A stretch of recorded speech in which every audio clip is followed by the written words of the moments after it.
क्या अंगराज कर्ण का खजाना हम लोगों को भी मिलेगा? क्या इतने भयंकर जंगल से गुजरने के बाद हमें कुछ हासिल होगा?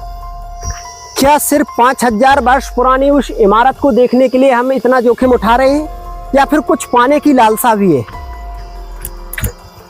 यूट्यूब इतिहास में शायद ही है कि किसी ने इतना खतरा उठाया हो किसी स्थान को, किसी रहस्य को जानने के लिए। भयंकर अजगर भी इस जंगल में रहते हैं और भयंकर खतरा यहां पर है। आ जाइए।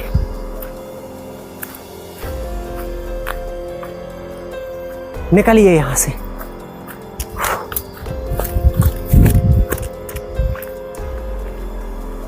आ जाइए। आज कर्ण के उस टीले को, उस खजाने के रहस्य को हम लोग जान के रहेंगे। आखिरकार यहाँ पर गुरु परशुराम यानी कि भगवान का जिन्हें अवतार कहा जाता है, वो कैसे रहा करते होंगे इन भयंकर जंगलों में। इनकी सच्चाई आज हम आपको बताकर रहेंगे। आ जाइए। छोटे छोटे वृक्ष, हजारों वर्ष पुराना जंगल और इस प्रकार की हरियाली, कितना शांत माहौल यहाँ का है। लेकिन एक डर का एहसास भी यहाँ पर है, क्योंकि खजाने की लालच में यहाँ पर जो कोई भी आता है तो खजाना तो उसे नहीं मिलता, लेकिन भयंकर मुश्किलों का सामना करना पड़ता है। आ जाइए। चलते चलते 15 से 20 किलोमीटर हम लोग आ चुके हैं, लेकिन उस स्थान तक अभी हम लोग नहीं पहुंच पाए हैं। आ जाइए।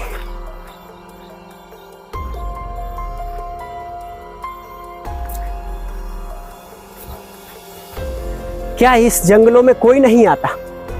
क्या ये जंगल ऐसे ही वीरान है? क्या कुछ इनकी कहानी है? वो हम बारीकी से जानेंगे, लेकिन उस कहानी को जानने से पहले हमें उस स्थान तक पहुंचना होगा जहां पर भगवान परशुराम का आज भी वो मण बना हुआ है, जहां पर उन्होंने अंगराज कर्ण को शिक्षा दी, अस्त्र शस्त्र की विद्या सिखाई।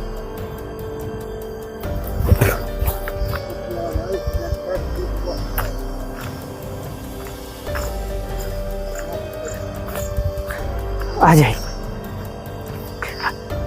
कहीं ऐसा ना हो कि यहाँ पर कोई अदृश्य शक्ति हमसे टकरा जाए और उस शक्ति का सामना हम लोग कैसे कर पाएंगे? कैसे हम उस स्थान के रहस्य को जान पाएंगे? कैसे उस स्थान के तेज को हम लोग उसका सामना कर पाएंगे? क्योंकि वो इतना पवित्र स्थान है जहाँ पर भगवान परशुराम बताया जाता है कि आज भी आते हैं, और हजारों वर्ष पहले अंगराज कर्ण को यहीं पर उन्होंने अस्त्र शस्त्र की शिक्षा दी थी। आ जाइए।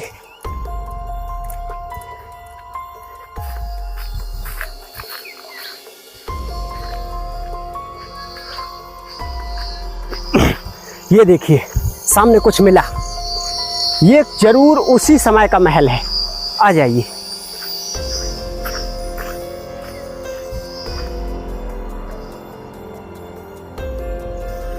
जंगल के बीचों बीच मिली कुछ ऐसी इमारत जो हमें जरूर कुछ ना कुछ ऐसा इतिहास बताएगी। आ जाइए।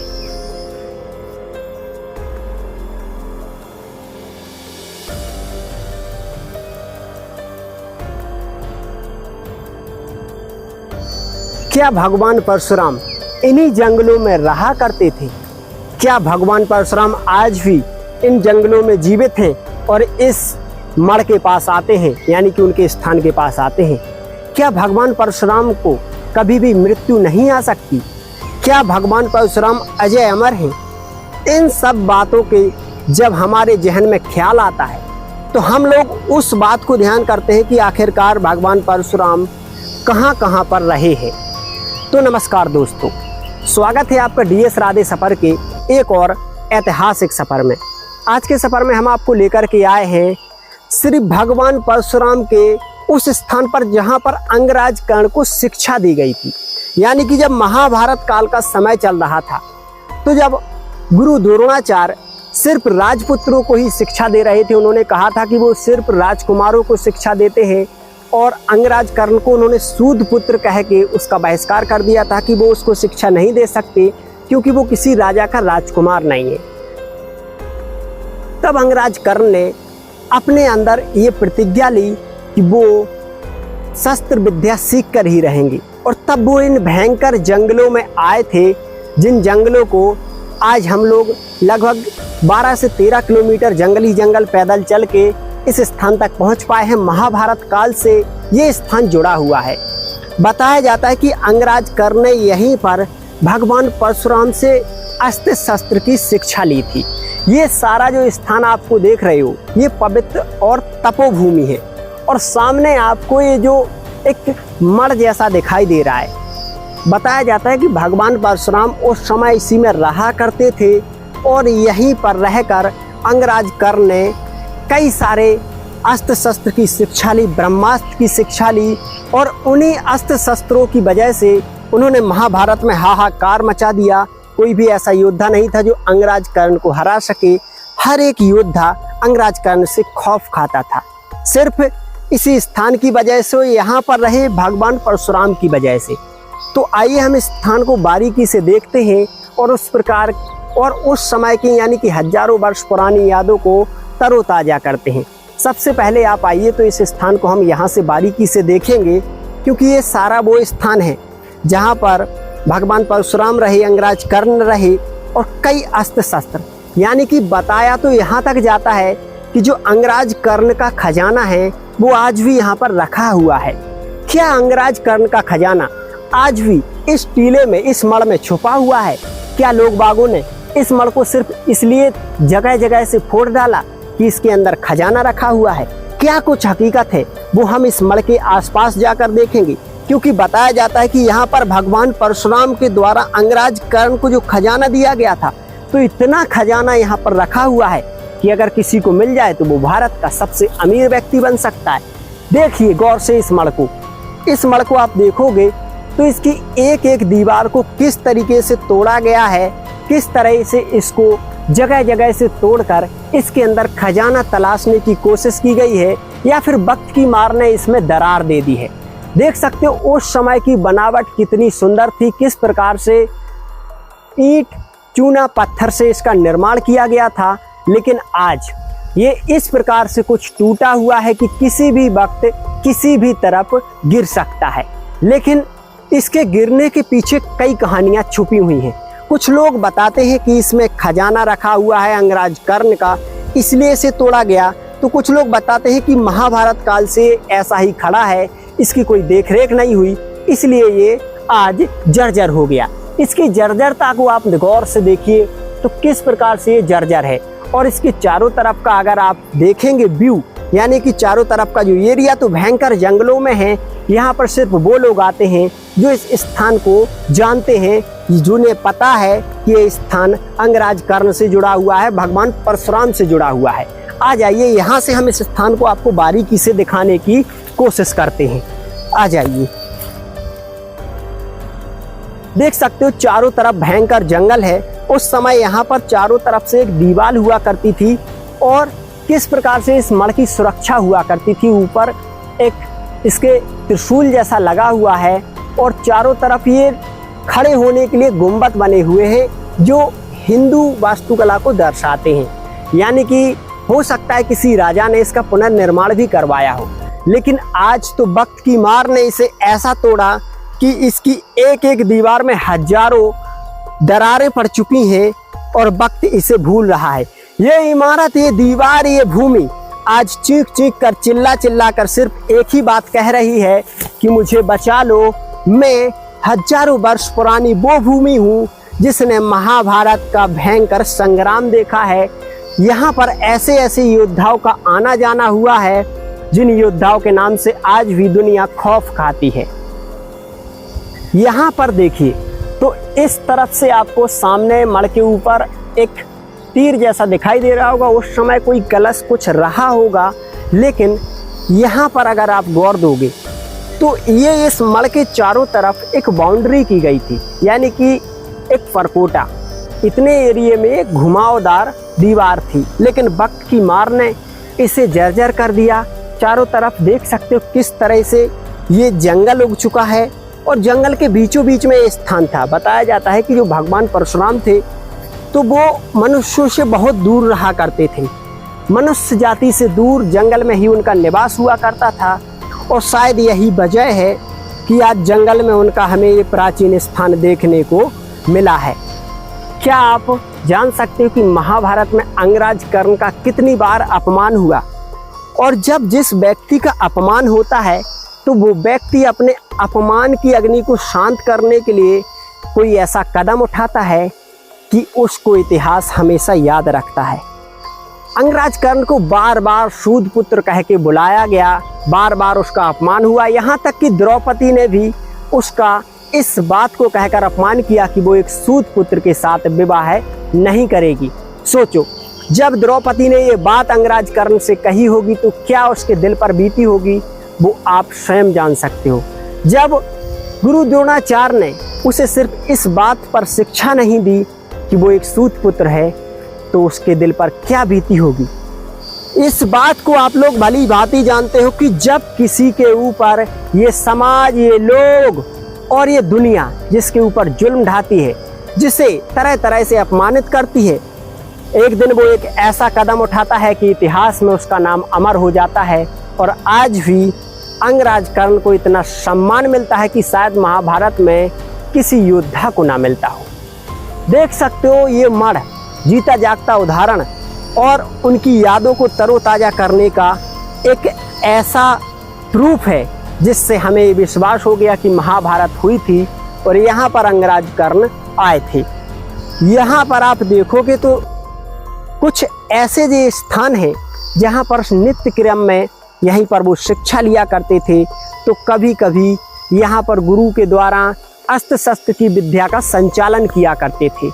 दूर मढ़ है तो ऐसा तो नहीं है कि मढ़ में ही वो शिक्षा लिया करते होंगे, कुछ तो बदलाव होता होगा। जब आखिरी युद्ध महाभारत का हो रहा था तब स्वयं गुरु परशुराम अंगराज कर्ण के पास गए थे और उन्हें अपना विजय धनुष दिया था कि तुम इस धनुष को लेकर आज लड़ना। जब तक ये धनुष तुम्हारे हाथों में रहेगा कोई तुम्हें मार नहीं पाएगा, कोई तुम्हें पराजित नहीं कर पाएगा। लेकिन भगवान श्री कृष्ण को कुछ और ही मंजूर था और भगवान के आगे किसकी मर्जी चलती है। लेकिन इतिहास में हमेशा अंगराज कर्ण का नाम अमर रहेगा। जब भी किसी व्यक्ति के ऊपर जुल्म होते हैं और उसे लगता है कि उसके ऊपर ये समाज, ये लोग जुल्म कर रहे हैं, तो वो अंगराज कर्ण को याद कर लें, उनके इतिहास को पढ़ें, तब उसे पता चलेगा कि उनके ऊपर जो बीती वो तो कुछ भी नहीं। कैसे एक सूरपुत्र ने सूदपुत्र बन के किस प्रकार से अपने लोगों से, समाज से, इस दुनिया से अपमानित होकर जीवन को एक नई ऊंचाई की बुलंदियों पर पहुंचाया, अपनी एक अलग पहचान बनाई। चलिए इस मढ़ के पास में चलते हैं और थोड़ा इसे बारीकी से देखते हैं और उसके बाद इस स्थान की कुछ और बारीकियों को पकड़ के अपने वीडियो को विराम देते हैं। किस प्रकार से इस मढ़ को दूर से देखते हैं तो एक अलग ही एहसास होता है कि जरूर यहाँ पर कुछ ना कुछ रहा होगा। यहाँ से हम इस मढ़ को बारीकी से देख सकते हैं, यानी कि इसका जो सिरा है उस तरफ के लिए झुक गया है, टूटने की कगार पर है। ऊपर भी कुछ वृक्ष जिनके बीज उड़कर इस मढ़ पर गए तो वो आज जम चुके हैं। यानी कि जब एक बीज उगने की शक्ति करता है, उगने का संकल्प लेता है, तो वो एक पत्थर पर भी उग जाता है। लेकिन मनुष्य सिर्फ एक ऐसा है जो सब कुछ होने के बाद भी परमात्मा ने उसे 2 हाथ दिए, 2 पैर दिए, एक जुबान दी, देखने के लिए आंखें दी, सोचने के लिए दिमाग दिया और करने के लिए इतना बड़ा कार्यक्षेत्र ये दुनिया दी, लेकिन वो कुछ नहीं करना चाहता। लेकिन गौर से देखिए उन वृक्षों को जो मढ़ के ऊपर उग चुके हैं, यानी कि परमात्मा ने उन्हें जहाँ भी रखा वहीं पर उन्होंने अपना कार्य शुरू कर दिया और उगकर ये साबित कर दिया कि वो बीज हैं और कहीं पर भी उग सकते हैं। उस खजाने की तलाश में हमें थोड़ा चलना पड़ेगा। आ जाइए हम उस खजाने के पास चलते हैं।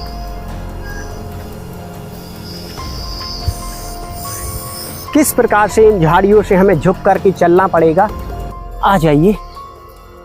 बाप रे, किस प्रकार की झाड़ियां आज हमें देखने को मिल रही हैं।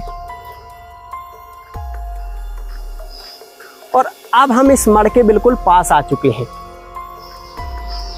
तो गौर से देखिए इस मढ़ को, यानी कि ये जो दीवार, ये जो टूटी फूटी हैं, एक समय ये ऐसी ही ना थी, किस प्रकार से रही होंगी आप स्वयं अंदाजा लगा सकते हो कि एक समय इनका क्या हाल रहा होगा।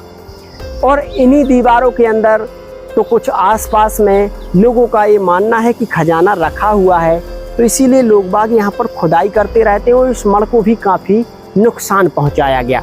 यहाँ पर देखिए तो वर्षों पुराने कुछ ईंटों के सबूत हमें देखने को मिल रहे हैं, वर्षों पुराने, हजारों वर्ष पुराने। यानी कि ये टीला है, बोला जाता है कि कर्ण का टीला। तो यहाँ पर कहाँ पर खजाना है, क्या है, इन बातों से तो हमें विशेष मतलब नहीं है, क्योंकि हम लोग इस बात को सिर्फ दर्शा सकते हैं। बाकी इन चीज़ों से हमें कोई विशेष खास मतलब नहीं है। जो हमें यहाँ पर जानकारी प्राप्त होती है वही हम बताने की कोशिश करते हैं। अंगराज कर्ण के जीवन से जुड़ी हुई जितनी बातें हम आपको बताएं उतनी ही कम है, क्योंकि अंगराज कर्ण को मित्रता के लिए भी जाना जाता है, वचन के लिए भी जाना जाता है, तो फिर अपमान के लिए जाना जाता है, तो संघर्ष के लिए जाना जाता है।